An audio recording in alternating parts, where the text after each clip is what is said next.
Have you ever been puzzled by teachings that seem to contradict themselves? Have you ever wondered why an enlightened being would ever resort to statements that appear untrue? Hello everyone, welcome back to the channel. Today we will explore the profound practice of skillful means in the Buddha's teachings, how apparent falsehoods were spoken not to deceive, but to compassionately guide sentient beings toward clarity and liberation. At the heart of today's exploration are two key insights. First, we will see that the Buddha's so-called falsehoods emerge from his deep understanding of each listener's capacities, skillfully tailored to break through ignorance.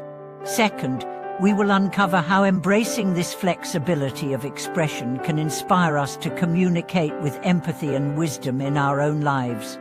From the earliest days of his ministry, the Buddha recognized that rigid adherence to literal truth could sometimes entangle followers in conceptual snares rather than free them. In one well-known episode, he chose to speak of itself to address the needs of a practitioner unable to grasp the doctrine of non-self. Though the ultimate teaching transcends any permanent pain, this concession served as a raft to help the practitioner cross the turbulent currents of attachment. Once safely on the forebank, the teaching could then be peeled away, revealing the deeper reality of emptiness beneath. Similarly, when disciples come to extreme asceticism, the Buddha offered the middle way, rejecting both self-indulgence and self-mortification.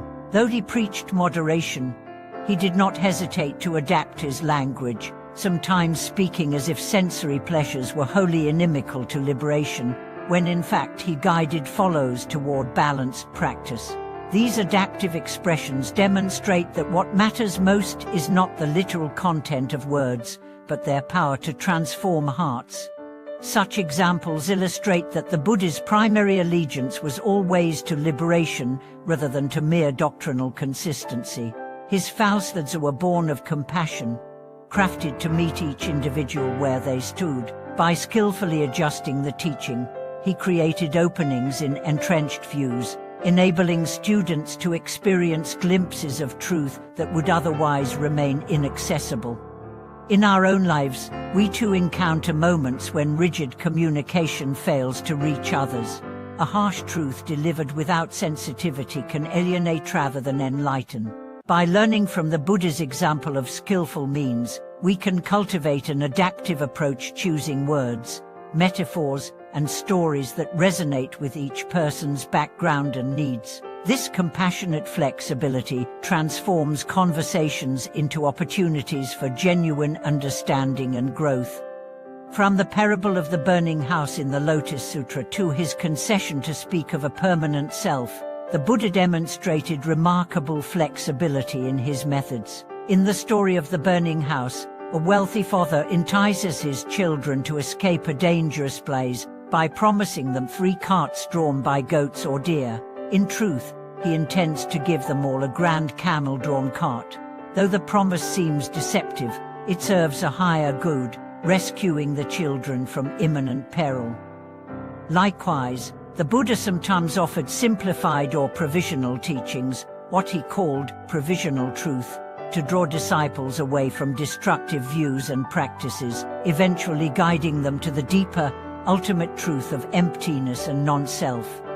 Consider how the Buddha tailored his message for different audiences. To a king who prized honor and lineage, he might frame the path as noble conduct worthy of a sovereign.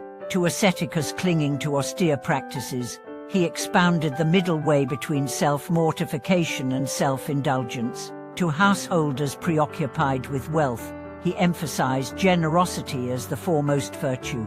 In each case, the form of speech shifted while the aim remained constant, to soften hardened minds, open ears to Dharma, and inspire genuine transformation.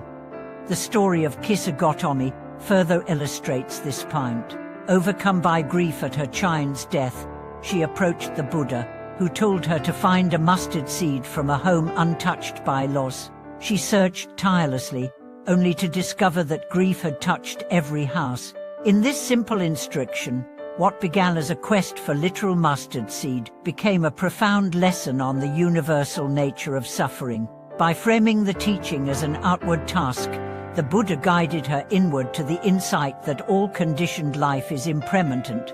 Skillful means also appear in his use of metaphors. He likened the Dharma to a raft. Though one uses it to cross water, one does not carry the raft upon reaching the far bank. To cling to the raft beyond its purpose would hinder progress.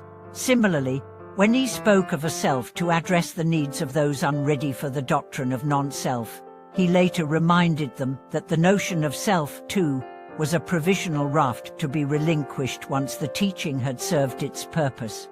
In our modern context, the Buddha's example invites us to communicate with empathy and adaptability. Whether teaching children complex subjects, coaching a friend through emotional turmoil, or conveying a technical concept at work, we find that strict adherence to literal accuracy can sometimes impede understanding. By listening to our audience, discerning their level of readiness, and using analogies and stories that resonate with their experience, we become skillful means in our own right, guiding others toward clarity without overwhelming them. Embracing skillful means challenges our attachment to rigid viewpoints. It reminds us that words are vessels, not absolute realities, and that the true aim of communication is to uplift and liberate, not to assert intellectual dominance. When we hold our opinions lightly, ready to adapt our approach for the benefit of others, we cultivate humility, compassion, and genuine connection. As we reflect on these teachings, let us consider how we might apply skillful means in daily life. In moments of conflict, rather than insisting on being right, perhaps we offer a metaphor or story that opens a new perspective.